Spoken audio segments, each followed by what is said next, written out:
Gracias. Ese es mi himno favorito, bueno, uno de ellos, de tantos que tengo. Estamos contentos de que verdaderamente Él esté sentado en el trono, con todas las cosas que están sucediendo en el mundo alrededor de nosotros. Que podemos ir al trono después de mirar todo lo que sucede en este mundo y todas las debilidades y todo lo que sucede y regresar a ese trono y ver que Él está entronado todavía. Así que vamos a tomar unos segundos como hacemos todas las semanas para meditar mientras nos preparamos para recibir la palabra. Padre, nosotros hemos llamado a orarte, Señor, quien estás en los cielos. Hablar de tu soberanía, de tu gloria. Tú que eres el que pone las reglas a todos, Señor, y que nos haces a nosotros que hagamos tu voluntad.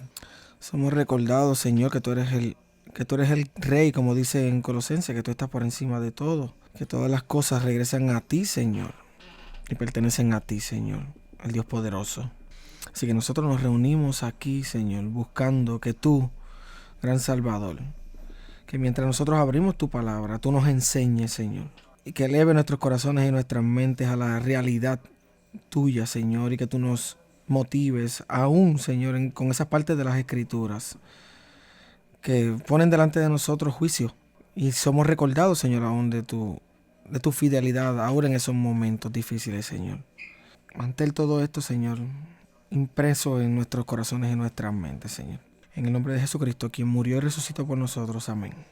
Abran sus Biblias en Apocalipsis, capítulo 11.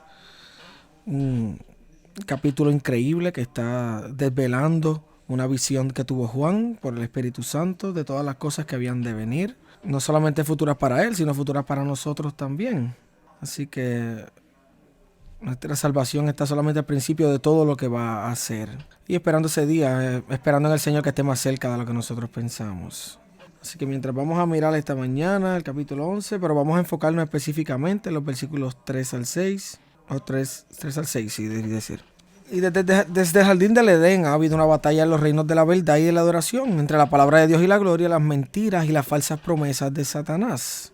Satanás, en su odio que tiene hacia Dios y hacia el hombre, portadores de la imagen de él, busca implacablemente engañar. ¿Y cómo lo hace? Distorsionando y negando la verdad, con el fin de ¿qué? De llevar a la humanidad a la adoración falsa, de guiar a toda la humanidad a la destrucción final en el mismo infierno junto con él. Así que la verdad y la adoración en sí están en el corazón de la batalla espiritual, y está en el corazón de nuestro pasaje de esta mañana también. En sí, esto nos hace ver las realidades en las que estamos viviendo y viendo todos los días. En sí, ¿qué es lo más que tú buscas? ¿Qué es lo más que tú atesoras con todo tu corazón? Es aquello que tú adoras. Todo esto son verdades espirituales de nuestras vidas que tú crees y que tú adoras. Y con esto que somos confrontados aquí en capítulo 11, en estos versículos en específico del 3 al 6. Vamos a leer todo el capítulo de nuevo. Vamos a leer de nuevo del 1 al 14. Y luego pues vamos para atrás y vamos a considerar los versículos 3 al 6. Dice: me fue dada una caña de medir semejante a una vara, y alguien dijo: levántate y mide el templo de Dios y el altar, y a los que en él adoran. Pero excluye el patio que está fuera del templo. No lo midas, porque ha sido entregado a las naciones. Y éstas hollarán la ciudad santa por 42 meses. Y otorgaré autoridad a mis 2 testigos, y ellos profetizarán por 1260 días, 22 vestidos de silicio. Estos son los 2 olivos y los 2 candelabros que están delante del Señor de la tierra. Y si alguno quiere hacerles daño, de su boca sale fuego y devora a sus enemigos. Así debe morir cualquiera que quisiera hacerles daños. Estos tienen poder para cerrar el cielo a fin de que no llueva durante los días que ellos profeticen. Y tienen poder sobre las aguas para convertirlas en sangre. Y para herir la tierra con toda suerte de plagas, todas las veces que quieran. Cuando hayan terminado de dar sus testimonios, la bestia que sube del abismo hará guerra contra ellos, los vencerá y los matará, y sus cadáveres yacerán en la calle de la gran ciudad, que simbólicamente se llama Sodoma y Egipto, donde también su Señor fue crucificado, y gente de todos los pueblos, tribus, lenguas y naciones contemplarán sus cadáveres por 3 días y medio, y no permitirán que sus cadáveres sean sepultados. Y los que moran en la tierra se regocijarán por ellos y se alegrarán, y se enviarán regalos unos a otros, porque estos 2 profetas atormentaron a los que moran en la tierra. Pero después de los 3 días y medio, el aliento de vida de parte de Dios vino a ellos y se pusieron en pie. y gran temor cayó sobre quienes los contemplaban. Entonces oyeron una gran voz del cielo que les decía: subid acá. Y subieron al cielo en la nube, y sus enemigos los vieron. En aquella misma hora hubo un gran terremoto, y la 10ª parte de la ciudad se derrumbó, y 7,000 personas murieron en el terremoto. Y los demás, aterrorizados, dieron gloria a Dios, al Dios del cielo. El segundo ay ha pasado, he aquí el tercer ay viene pronto. Esto es un interludio entre la trompeta número 6 y número 7, lo que estamos viendo ahora mismo, en la que se han desvelado una serie de juicios de Dios para su pueblo, o para el mundo. Pues para dar un pequeño recordatorio de la semana pasada, presentamos a 2 testigos que aparecieron en la visión en el versículo 3, quienes estaban siguiendo o eran de la marca de Dios para el remanente de los judíos. Eso lo vimos en los versículos 1 y 2. Al presentarlos, argumentamos que estos dos futuros individuos que funcionaran, tendrían ministerios que eran casi un espejo del ministerio de Moisés y Elías. Esta entonces no es la iglesia, ya sea a través de los siglos o presente en los últimos días, que es difícil de encajar en el lenguaje real, o la imagen de matar enemigos, morir y yacer en las calles. Y tampoco en la iglesia, porque dice que en el mundo estaba regocijándose por sus cadáveres y una resurrección pública que conduce a la salvación. En sí lo que vimos ahí fue una muerte yaciendo delante de todos y al final una resurrección delante de todos que los iban a estar mirando. También notamos que estos 2 testigos son descritos como profetas, que tienen un ministerio profético, declarando la voluntad de Dios y la palabra de Dios a las personas, y la voluntad de Dios a las personas y a las naciones impías. Cosas que nosotros vamos a ver más en detalle en las semanas que vienen. Y ese ministerio profético que ellos tenían para el mundo era el que Dios les había mandado a ellos. Me gustaría darle un pequeño énfasis en su ministerio profético. Entrar en más detalles en qué es un ministerio profético, cómo se ve. Así que es importante entender el contexto. El contexto claramente es un tiempo en el que el mundo está experimentando oposición, que hay bastante intensidad en contra de la palabra de Dios y la palabra de la verdad de Dios y las personas de Dios. Por esta visión resalta en sí a estos 2 profetas en este tiempo, estos 2 testigos. Jesús nos había dicho que también iban a haber muchos otros profetas. De hecho, él advirtió en Mateo 24 de esto. Se levantarán falsos cristos y falsos profetas y mostrarán grandes señales y prodigios para extraviar, si es posible, aún a los elegidos. Ellos van a llevar un mensaje falso acerca del Mesías y van a estar diciendo: he aquí, Él está en el desierto, he aquí, Él está en los aposentos interiores. Así que ahora estos 2 testigos que están profetizando en medio de falsos profetas, y falsos profetas que vienen mostrando poderes y señales grandes, que están todas hechas con el propósito de confundir y de distraer. Así que estos 2 testigos que estamos viendo aquí están profetizando en medio de muchos falsos profetas. Así que vale la pena tomarse un tiempo para considerar esta realidad. Así que esto siempre ha sido el caso. Hay muchos falsos profetas, hay muchos charlatanes y obreros de Satanás hoy en día también. Y el internet, y desde el momento en que cayó el mundo, él siempre ha estado esparciendo sus falsos profetas por el mundo, hablando a las personas de Dios como si fueran profetas de Dios enviados, pero son charlatanes y personas de Satanás que últimamente están buscando la destrucción del pueblo. Y estas personas al final son parte del reino de la bestia, que adoran a la bestia. Pero van a haber muchos así. Y hay muchos falsos profetas en el día de hoy también. Muchos trabajadores de Satanás. Todo lo que tiene que hacer es ir a internet y a YouTube y en otros lugares. Y allí los va a ver a todos. Van a ver ejemplos de aquellos que ven, que hablan de revelaciones que Dios le dio a ellos personalmente, aparentemente.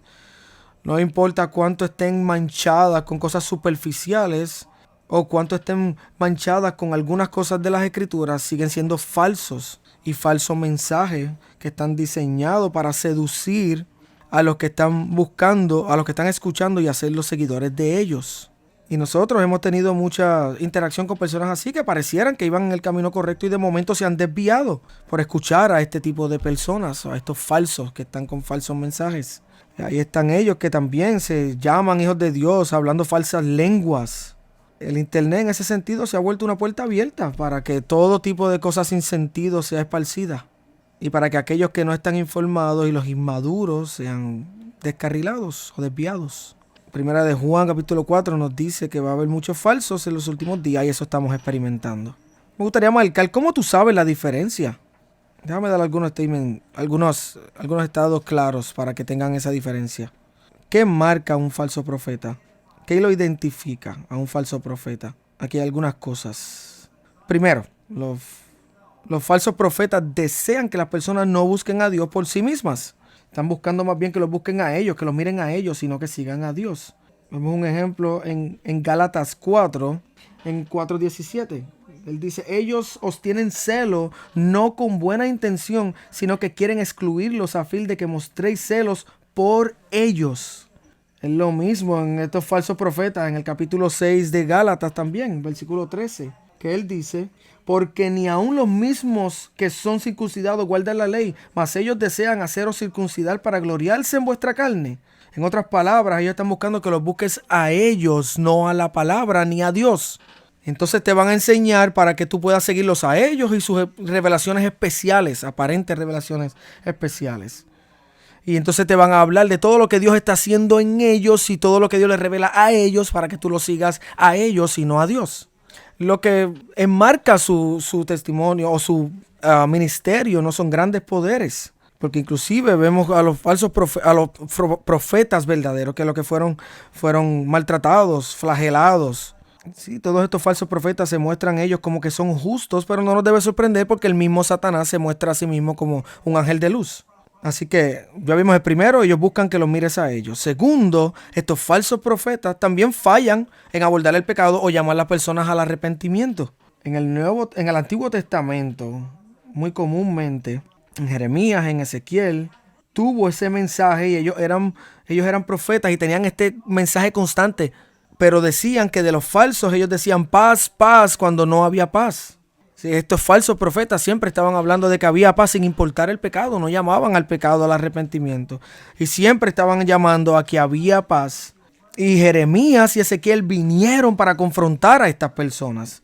Y ellos fueron perseguidos, ellos fueron odiados por eso. Así que estos falsos profetas en el Antiguo Testamento estaban fallando en llamar las naciones a sus pecados, a que se arrepintieran y a que dejaran su desobediencia. Así que él dice que el profeta verdadero va a llamar a estas personas al camino del Señor y no a continuar en sus propios caminos. Y en sí esto también se ve en Primera de Tesalonicenses, capítulo 5, en el Nuevo Testamento. Los falsos profetas no han cambiado. Y Primera de Tesalonicenses 5:3 dice que cuando estén diciendo paz y seguridad, entonces la destrucción vendrá sobre ellos repentinamente, como dolores de parto a una mujer que está encinta y no escaparán.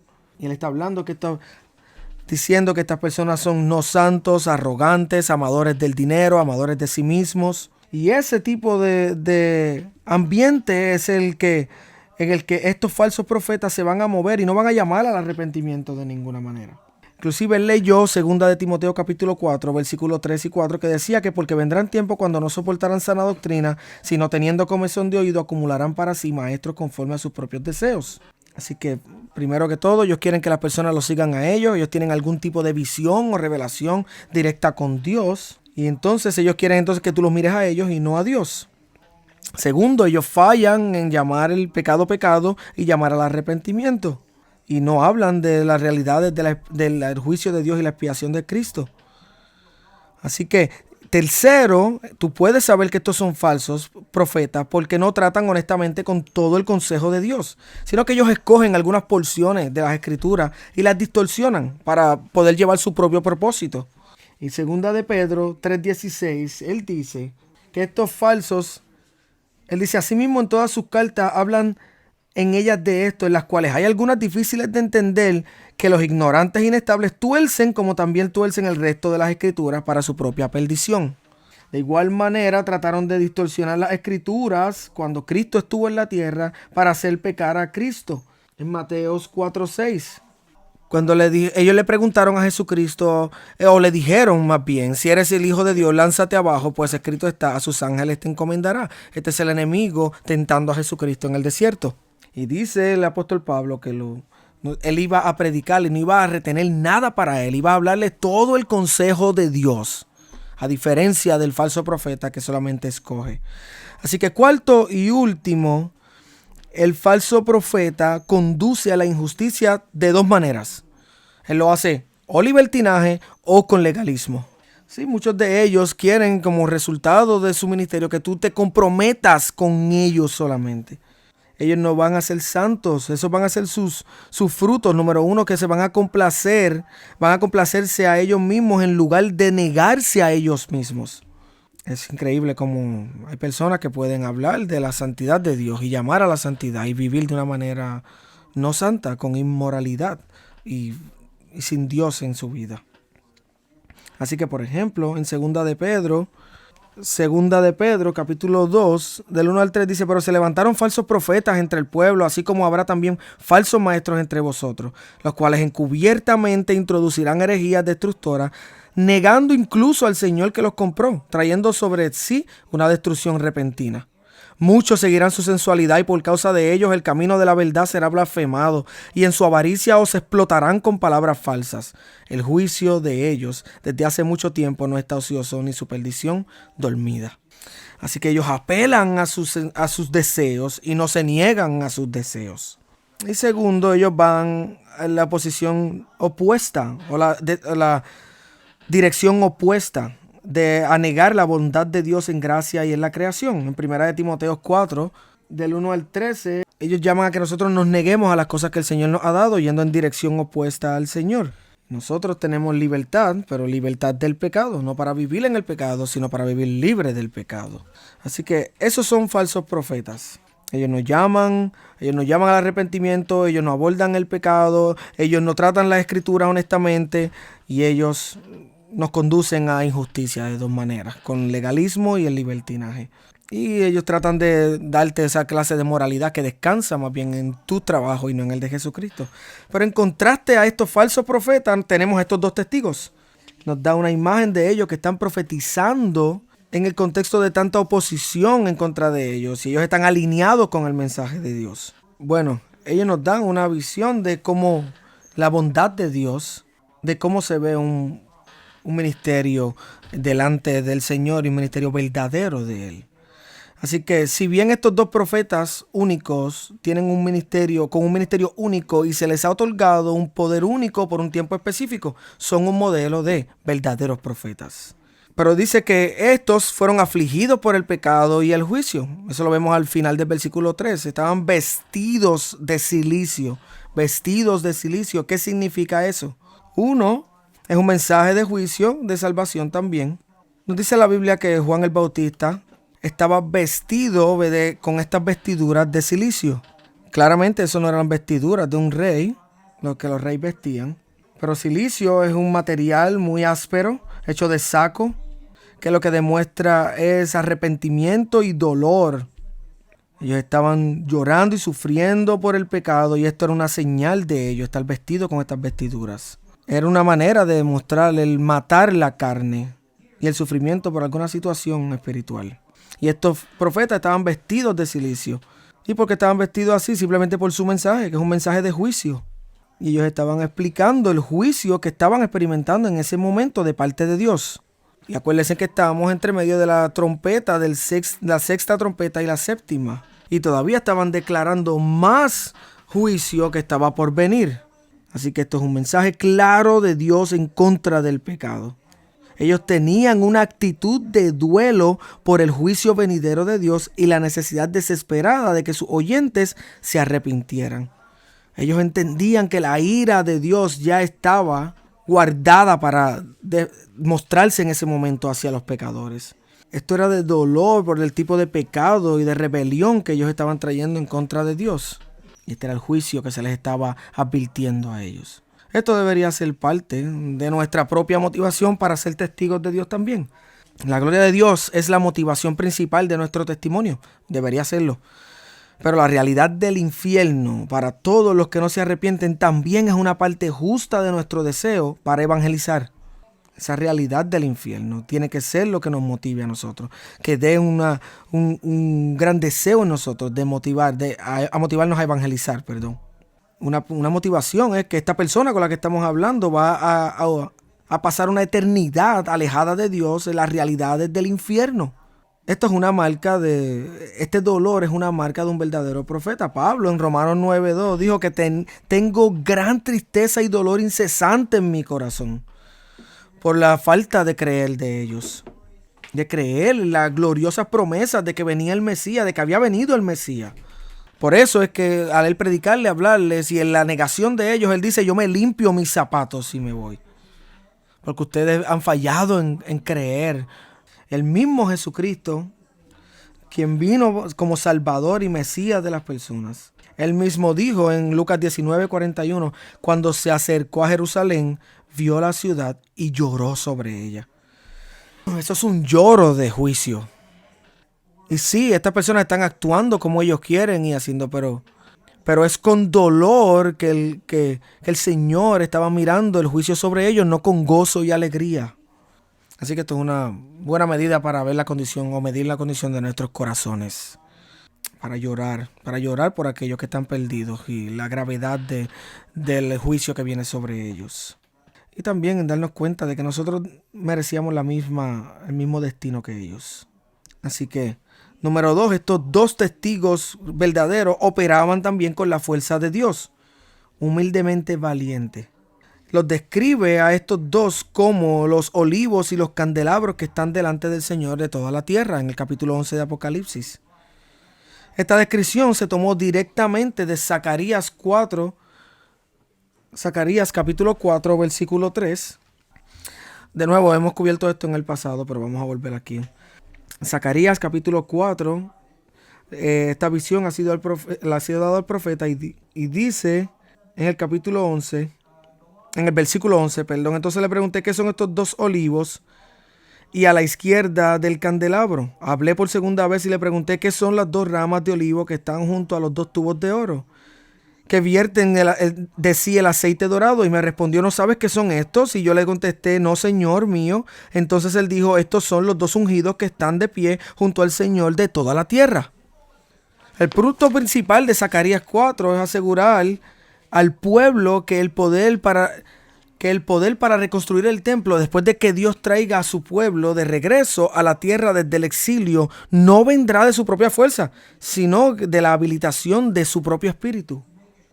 Esto es una esperanza de que Dios va a cumplir su propósito. Así que el Señor aquí en la visión de Juan aplica esa visión de olivos o esa descripción de olivos y candelabros a estos dos testigos y estamos viendo cumplido lo que estaba hablando Zacarías. Así que la idea es demostrar que ellos estaban operando en el poder de Dios, en la voluntad de Dios y por medio de Dios con el mensaje de Dios. Y esto es necesario para que se permanecieran fuertes porque esto venía de Dios y no de ellos. Igual que Ezequiel, que tenía una fuerza grande o inmensa en contra del pueblo que estaba en contra de él, esa fuerza venía solo de parte de Dios, que estaban en oposición en contra de él, porque era la voluntad de Dios y no la de él. Eran las fuerzas de Dios y no las fuerzas de él. ¿Cómo ellos van a detenerse con tal poder? ¿Cómo ellos van a cumplir el ministerio de Dios que fue asignado a ellos? ¿Cómo ellos van a cumplir o a terminar con todo este curso que Dios les ha puesto? Pues la idea de esta imagen es que va a ser a través del Espíritu de Dios. Que Dios ha determinado que ellos iban a cumplir su propósito. Así que ese es el sentido detrás de todo, que Dios iba a cumplir sus propósitos a través de ellos. La verdadera madurez de una persona es una persona humilde. Así que si alguien está fuerte es porque no está pensando en sí mismo, porque no está preocupado por las opiniones de los demás, sino que están pensando solamente cómo ellos son fieles a Dios, cómo ellos son fieles a la palabra, a la verdad, a la palabra de Dios, a la palabra de Dios. Eso es humildad. Hay tiempos de ser sabios y callados, hay tiempos de confrontar el pecado. Comúnmente no hacemos esto porque estamos temerosos de que las personas van a pensar. Muchas veces pensamos que esto es humildad, pero la realidad es que estamos centrados en nosotros mismos cuando somos callados y no hablamos estas cosas. Si humildad es que nosotros vamos a hablarle a alguien y le vamos a señalar su pecado y le vamos a decir, voy a estar contigo, te voy a ayudar, vamos a caminar juntos, a depender del Señor, porque eso es humildad y amor por esa persona. Por más que nosotros nos recostemos en nuestra propia fuerza, la realidad es que todos dependemos completamente de las fuerzas de Dios. Y lo vemos en la imagen de Pedro, cuando él dependió de sus propias fuerzas y lo negó, pero el Señor vino a levantarlo nuevamente. Pablo aún tuvo que recordar a Timoteo acerca de esto, de la fuerza que tenemos solamente en el Señor y no en nosotros mismos. Timoteo estaba inclinándose al temor.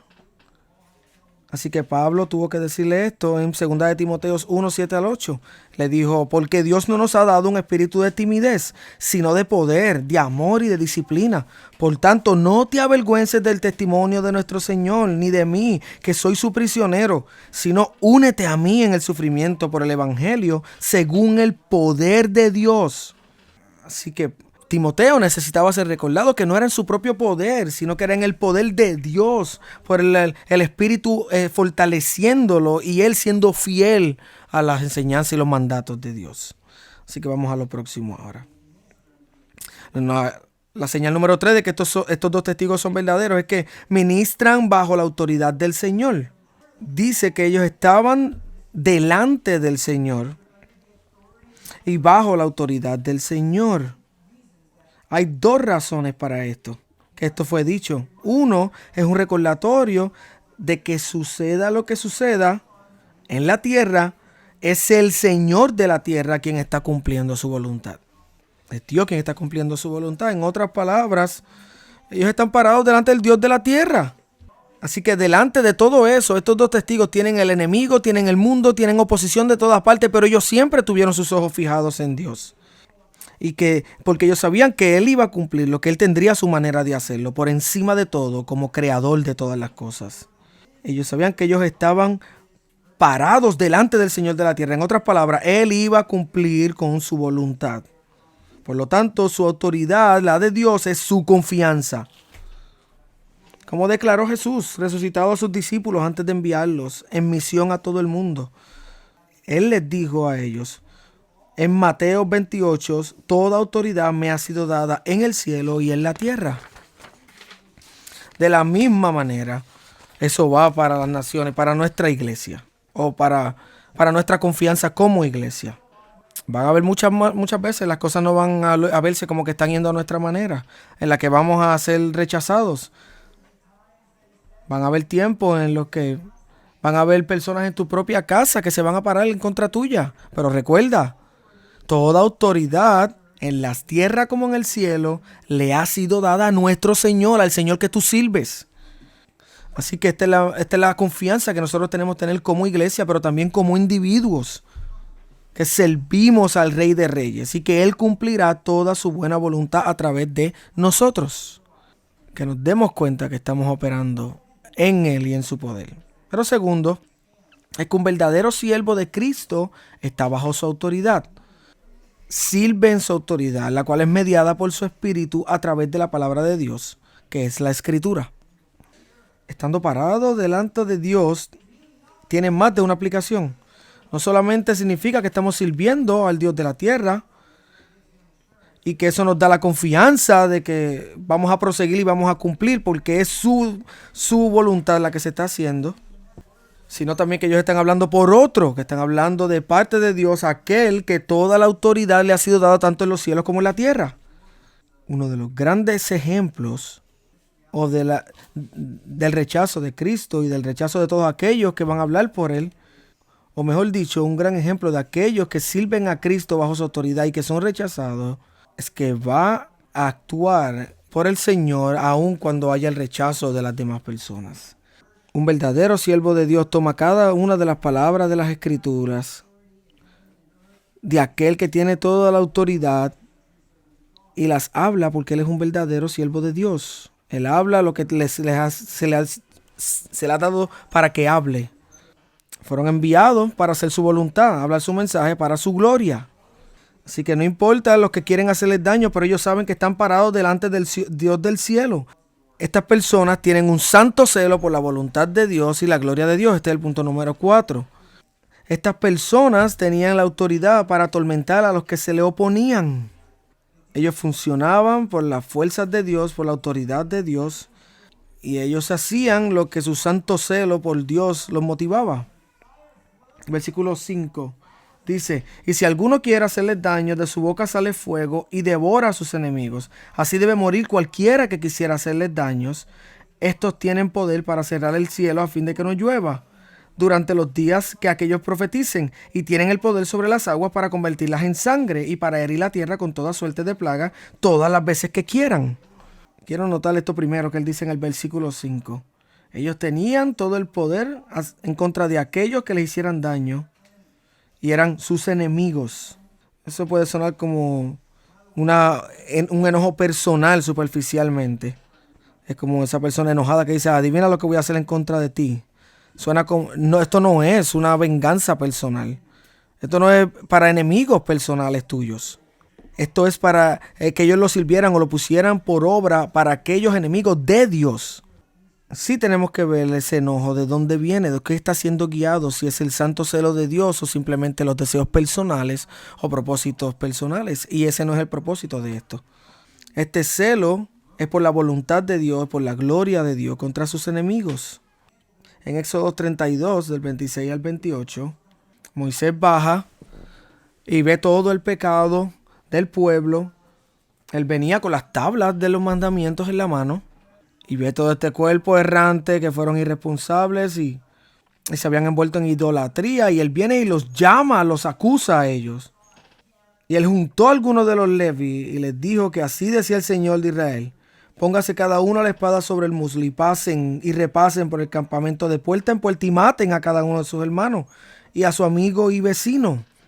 Porque tenían que ser celosos por la gloria de Dios y este pueblo estaba envuelto en idolatría. Dios toma esto muy serio. Es el mismo celo de David en los Salmos. La frase mis enemigos en los Salmos se utiliza 29 veces.